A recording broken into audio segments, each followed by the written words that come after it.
I hope everyone enjoyed the turkey and the bracket. Yes, here we sit, a phenomenal Nebraska-Wisconsin match to ease us into the weekend. And here we are on Sunday night, recording 6 rotations for you. Instant reactions of the 64-team bracket. He's Mick Haley. I'm Daniel Gilman. So happy to be with you. As always, we're brought to you by SNA Sports, better equipment for a better game. And Mick, here we sit. SEC leads the way. Top 4 is Wisconsin sneaking into that spot with Pittsburgh, Stanford, and the number 1 team in Nebraska. I'm going to let you have the floor here. Give me all of your thoughts, all of the stream of consciousness while watching the show. Well, I think the committee has been extremely courageous. I don't think we've seen a draw like this as maybe as fair as it is for a long time. I only myself disagreed with just 1 or possibly 2 selections, but more important besides the selections is where they place the people on the bracket. I do think that the Wisconsin side is relatively weak. You have Nebraska and Kentucky, maybe the hottest team in the country right now, along with Pittsburgh and who am I looking for? Louisville, all in the same side. That side is just going to be a juggernaut, a regional that you would pay the highest dollar for sure. And that regional should be unbelievably exciting. If the teams went out, but we can talk about first and second rounds and the potential for upsets because there are some buttes. I mean, there are some really, really good ones here. And the reason I have my glasses on, and I don't even wear glasses anymore, but I got to tell you, the print on this thing that they put out is so small that I almost need a magnifying glass. I need to get my phone magnifier out here. I don't know about the rest of you, but my goodness, they could enlarge that just a hair. All right, so here we sit. I'm going to run through a few of, I guess, the fun facts and everything that we were able to gather. I do want to say I thought it was the best selection show yet. It was the first one on ESPN proper. Courtney and Holly and Katie carried it incredibly well. I was really happy with the production quality, with the timing. Nick, it was great to not have to wait for a Thanksgiving weekend basketball match to end like we usually have to. First time ever. Yeah. And I know you fans at home know what I'm talking about. All of those teams in the 30s, all those bubble teams ended up getting in. You know, the Sun Belt dominates with 4 teams, including you've got Stephen F. Austin that also gets in. UC Santa Barbara, Miami, Texas A&M, and Georgia is the final RPI team that made it in at 47, while NC State is the top snub at 44. St. John's as well with their big win over Marquette, jumped them up to 46. Kansas State, UCLA also missed out on the field of 64. SEC 8 teams, Big 12 7, and then you've got the trio of the Pac-12, Big 10, and the ACC with 5 teams. Mick, I think the only way to do this is to just go quarter by quarter and kind of, you know, I'll give you a little bit of a tease up into each quarter, and we can go away and start with Nebraska and just kind of talk to me about what the matchups here in this Nebraska quarter, the top left quadrant, that really stand out to you. I know that it was really confusing for some people when Florida got the announcement that they were going to be the top 16, but obviously it's going to be a really tough matchup as they may have to duel with Georgia Tech in that 4-5 matchup there. Meanwhile, Delaware and Missouri will face the winner of Nebraska and LIU. Daniel, before I jump into that, I just want to say one thing about the chairperson of the committee, Holly Strauss O'Brien. Her team actually had a 49, I believe, RPI, Chicago Loyola. And so many times you see some little pushes to get people's teams in. And Holly stood her ground and I think put the best teams in. And I know how much she wanted her team to be in the tournament, but she still had responsibilities as a chair. I think that deserves note. And I think people should appreciate that. Now, jumping into Nebraska, I take my glasses off a little bit because I think I've got that memorized. So Nebraska, Georgia Tech is what should happen, in the second round, but you've got to be careful about those first round matches. Nebraska, Georgia Tech probably is Nebraska. I mean, in the regionals, they would meet. Yeah. Yeah. Will have the edge there. But I think Arkansas, Florida State is interesting. I think you see that in the second round, but first round games that I would really worry about if I were Baylor would be James Madison. I think that's a team that can play with Baylor. And so Baylor better be aware of that. And so there's some good teams in that 8, though. And so that regional could be pretty fun, especially the first round matches in the regional. Well, JMU and Baylor is going to kick off our coverage. So when you sit back at 4:30 Eastern time on Thursday, that first match is an exciting one. And that, for me, always is a good tone setter. You don't want a 1 seed playing in the very first match because it could get a little lopsided after 20, 30 minutes. I do think TCU and Florida State is going to be a really good one. Florida State won the ACC. They consider it a shared ACC crown with Pittsburgh after FSU beat Notre Dame on Saturday night. And so as we kind of move on forward, I really think that if the seeds hold, the opportunity of Kentucky, Arkansas in the regional semifinal with the all SEC in Lexington could certainly be, in Lincoln could certainly be one of those just memorable, a lot of familiarity, SEC pride kind of carries through in that one. Meanwhile, you move over to the Pittsburgh quadrant in the bottom left, and it's the ACC that might line up in a rematch of the Final Four last year. What'd you think of this one with Washington State getting the 4 seed in Pittsburgh's quadrant, and then Pepperdine and Dayton might be one of the better matches on Friday? Yeah, I think Dayton wins that Pepperdine match. I think Dayton has a chance to see Washington State. I think Dayton could beat Washington State. Dayton, they could get into the regionals. That's a good draw for Dayton. USC and Pitt is interesting because if Pitt takes them for a easy win, USC can play.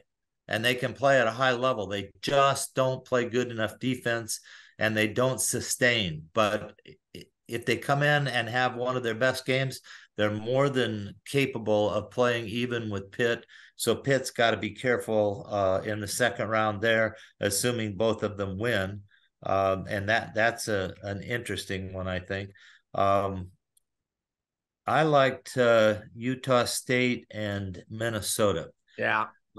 First of all, I didn't have Minnesota in the tournament. As much as I like their coach, Keegan Cook, I just thought they have offense, and no defense, even though one of our favorite liberos is up there. And so I just didn't think they'd earned the right to be in there over a couple of those other teams, but they're in there. So right now they've got a chance to prove themselves and go in there and win and move into the upper parts of the bracket. We'll see what they can do, but I want to watch that match, and I want to watch Auburn and Western Michigan. Western Michigan and the MAC, they can score the ball, and they are tough, and they'll play. Auburn has its ups and downs. They still refuse to swing on match point. And they must be a team thing because they still roll balls over the top of the block to where the defense is standing instead of taking a good rip at the thing. And I've watched that all season, and it just drives me nuts. All right, so I think this is an area of the bracket with Louisville and Creighton where the 6 and the 7, how you want to call it that, I don't think that they matter. I think that if you told me that Minnesota was the higher seeded team against Utah State, I would believe you. And if you told me that Western Michigan was the higher seeded team against Auburn, that's just such a good parity filled quadrant of the bracket. And I do want to kind of cover a couple of the things from over the weekend. It's going to be hard to feed everything in, but Washington State survived Arizona State last Wednesday, and Yelazheva became the all-time block leader with 752, the all-time block leader in the rally scoring era. Just an incredible stat for her. Meanwhile, USC fell to UCLA in 5, but the Bruins did not make the field of 64. That was interesting. NC State has a 5-match winning streak. They didn't make the field of 64. They were looking for their first trip since 2017.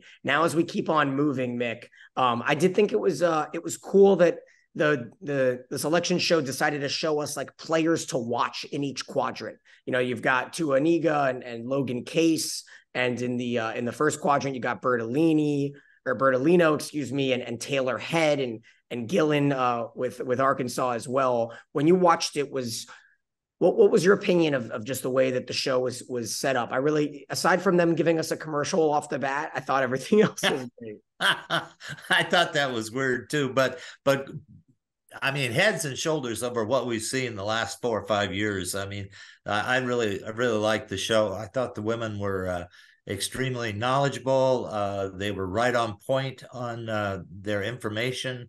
I thought they talked about key players, and they were key players to be talked about. There were a bunch that weren't talked about that they could have talked about also, but you can't talk to everybody. And I thought they picked some real interesting players to interview. So I thought the show was great. I hope people enjoyed it. I liked some of the little things they added in, but I even think it can be better still. I still think we can really even do a better job with it. But this is a great start, and I thought all the folks involved did well. All right, Mick, on to the Wisconsin quarter, where they will match up with Jackson State. The University of Miami, despite losing to a bottom 50 team in Boston College, they snuck in as one of the final teams in. UNI, really talented, undefeated regular season in the MVC, undefeated in the tournament as well. And then you got Penn State going to Lawrence, and the first trip ever for Omaha. Let me give a shout out to all the teams making their first trips. We've got Coppin State, Grand Canyon, Wofford, and Omaha. And especially in a year, Mick, where Omaha got to be a part of history, albeit in a lopsided effort for them, I do really enjoy seeing the full circle-ness of that team from Nebraska being able to make a little bit of noise here in the NCAA tournament. Well, I think there are some excited coaches for sure. I know Tim Nolan down at Grand Canyon's been trying to build that program, and he's been there 5 or 6 years now. He was assistant with me out at USC.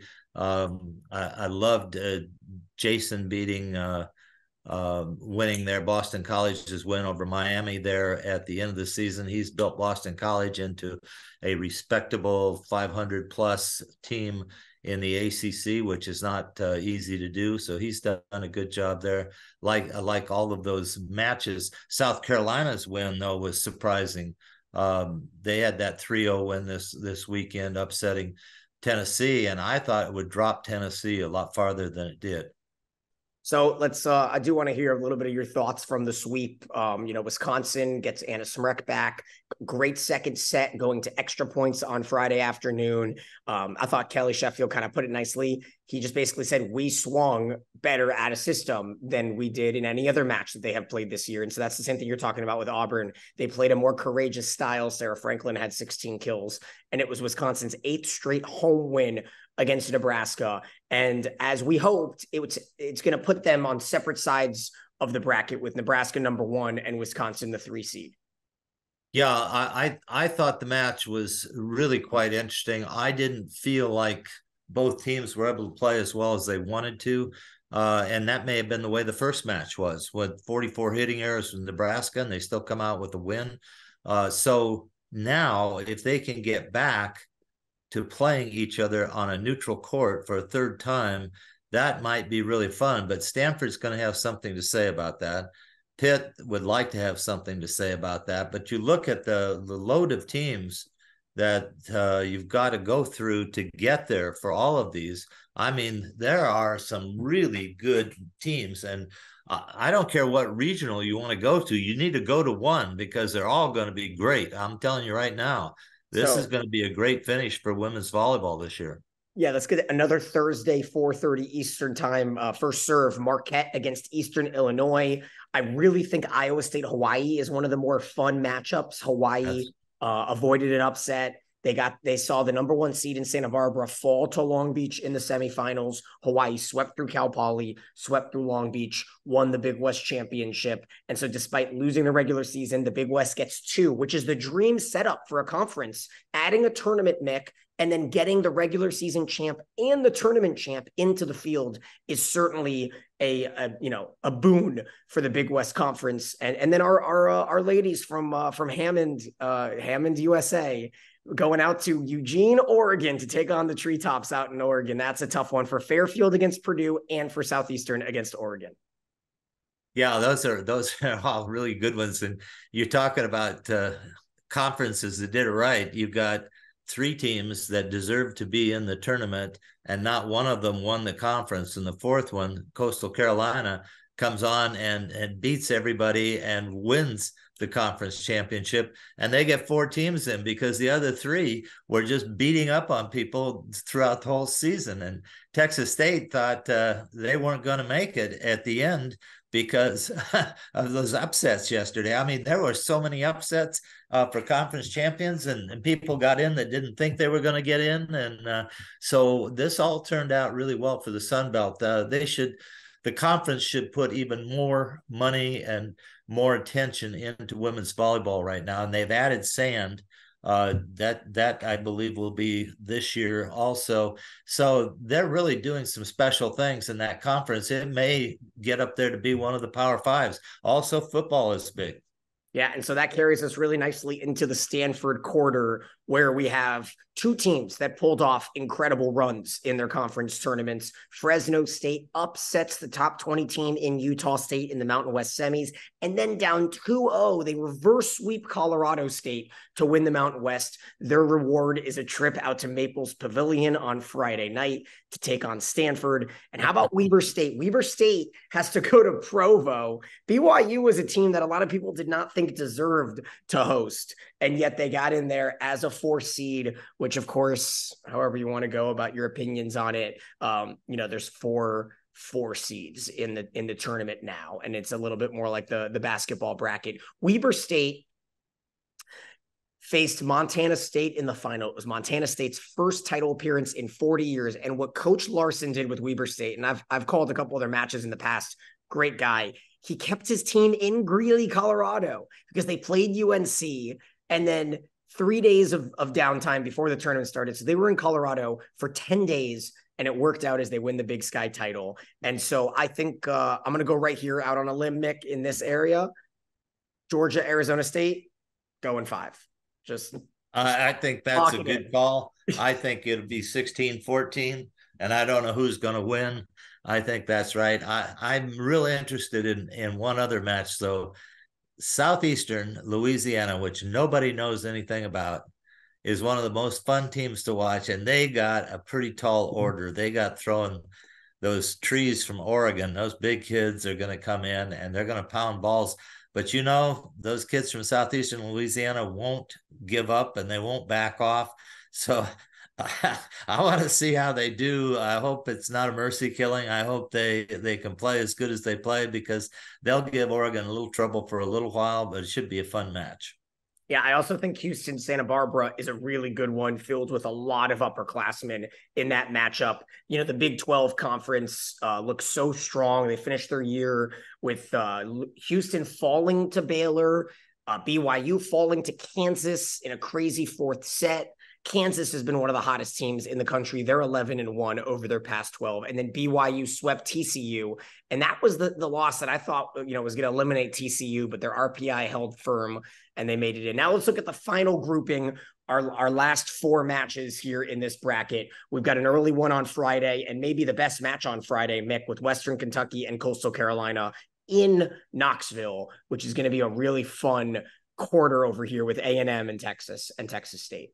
Yeah, and they're 2 really well-coached teams. The Coastal team, believe it or not, lost their coach at the start of the season, had to go back to Hungary. The Sand coach came in, took over, and has run that team with deft precision.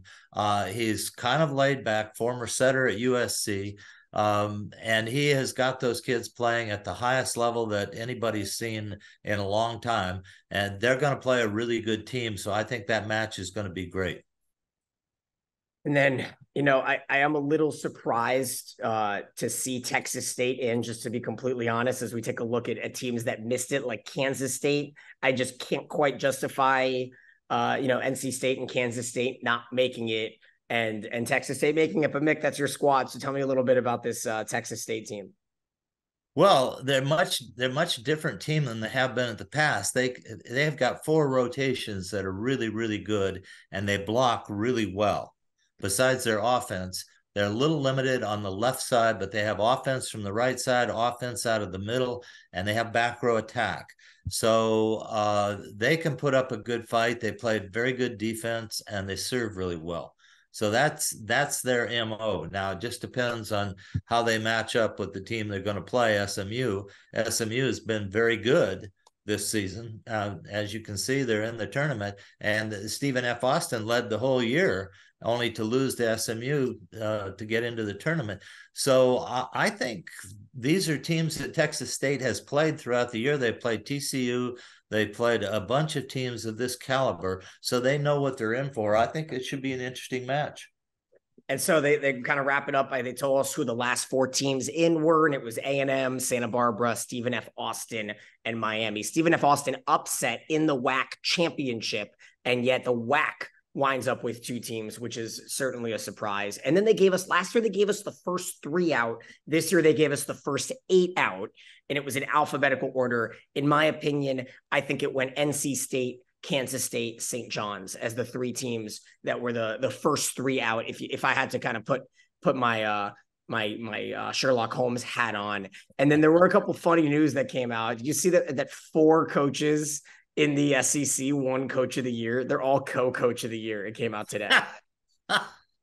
I did not see that. That's a good one. Yeah. Arkansas, Kentucky, Missouri, and Tennessee all won. Everybody gets a trophy these days, not even the coaches, not just the players. So that's good. Hey, but there's one match you don't want to miss. And it's a match from the history. It's Texas versus Texas A&M in the first round. Yep. That match is going to be, and it's at Gregory Gym, and it's going to bring Aggies to Austin, and it will be a real Donnybrook. So I'm kind of excited. I'm going to get to see that one. So that was one that used to draw a lot of attention way back when I was coaching at Texas. And I know it's going to start that rivalry again with Texas and Oklahoma going to the SEC now. Absolutely. That's going to be an old-fashioned Texas shootout. I wanted to give a shout out. Indiana tied their program wins record with 21. And you know what, Mick? I'm very curious to see what the NIVC draw. As we're recording this, they are about to start the selection show. So we're gonna wrap this up. I'm gonna go check out the draw and make sure to stay tuned on our social media at 6 Rotations on Twitter to see what the NIVC setup looks like, to see which of these teams that were left out elected to accept their bids in the NIVC. And I implore fans to go to these matches if your team is in the hunt and is in the NIVC, because it's a lot of fun and it's still high level volleyball. And we saw Georgia Tech really make a run a few years ago. And overall, lastly, Nick, I do want to ask you, when Holly Strauss O'Brien came on and talked about giving Florida the nod with the very difficult strength of schedule, what was your opinion on that? Probably not the right call. Who would you rather in? Would you put Arizona State, Georgia Tech? Arizona State had some scheduling issues I read about that they couldn't host. Oh, I didn't know that. I really thought Georgia Tech probably deserved that call and probably should have gotten it. That was really the only one that I just perked up at. I thought everything else was, it's always, there's 3 or 4 options, but that one I just thought Florida has said all year, we're injured, we're not playing well. They're just happy to get close games and that sort of thing. I haven't really seen them going for it.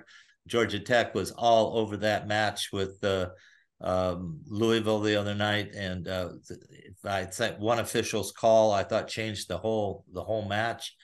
That was a tight one. I just hate to see that when so much rides on a match like that. So I think Georgia Tech probably should have been the team.